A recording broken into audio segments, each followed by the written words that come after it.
প্রস্তাবিত বাজেটে মোবাইল ফোনে কল রেটের উপর সম্পূরক শুল্ক বাড়িয়ে ৩% থেকে ৫% করা হয়েছে।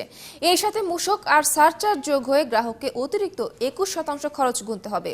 এই বাড়তি করারোপকে ভোগান্তি হিসেবে দেখছেন গ্রাহকরা, আর ফোন অপারেটররা বলছেন এটি সরকারের ডিজিটাল বাংলাদেশ গড়ে তোলার উদ্দেশ্যের সাথে সাংঘর্ষিক।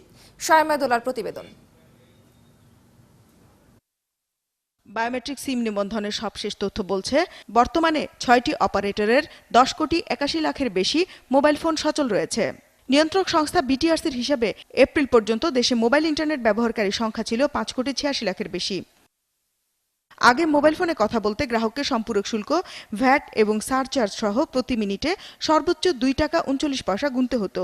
কিন্তু ২০১৬-১৭ অর্থ বছরের বাজেট প্রস্তাবে মোবাইল ফোনে কথা বললেই নতুন করে ৫% সম্পূরক শুল্ক দিতে হবে।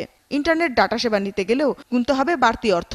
আগে যেভাবে ডেলি ধরেন 10 বার কল দিতাম, মায়ের আব্বার খোঁজ নিতাম, তাহলে এখন তো অতটা কল দেওয়া যাইব না। সবাই 2 টাকা 5 টাকার প্যাকেজ নিয়ে ইন্টারনেট বেশি পরিমাণে ব্যবহার করতে পারতো, এখনও ব্যবহার করতে পারবে না। ইভেন আমি যে একটা প্যাকেজ ব্যবহার করি, সেই প্যাকেজেরও এখন প্রাইস বেড়ে যাবে। আমি চিন্তা করবো আমি হয়তো 2 জিবি ইন্টারনেটের জায়গায় আমি হয়তো 1 জিবি ব্যবহার করবো। এই অতিরিক্ত কর ফোন অপারেটরদের কাছ থেকে আদায়ের দাবি জানিয়েছেন গ্রাহকরা।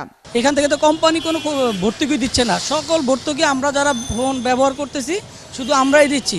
অপারেটর যারা, এদের কাছ থেকে তো ঠিকমতো ট্যাক্স ভ্যাক্স পাচ্ছেই না এরা।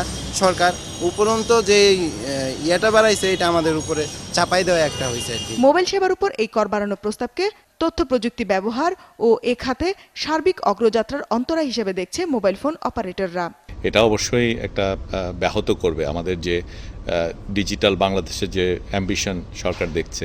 এটা তো ডিজিটাল বাংলাদেশ শুধুমাত্র তো যে আর্থিকভাবে সচ্ছল জনগোষ্ঠীর জন্য না, এটাকে নিয়ে যেতে হবে আমাদের প্রান্তিক জনগোষ্ঠীর জন্য, যারা টেকনোলজি ব্যবহার করে তাদের জীবনযাত্রা, তাদের অর্থনৈতিক জীবন, তাদের যে সামাজিক জীবন, ব্যক্তিগত জীবনের এফিসিয়েন্সি আনবে।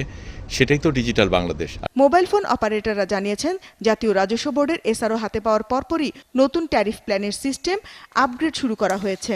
তারা জানান, বাজেটের সম্পূরক শুল্কের ঘোষণার পরপরই এনবিআর এ বিষয়ে এসআরও জারি করেছে। শামীমা দোলা, ৭১, ঢাকা।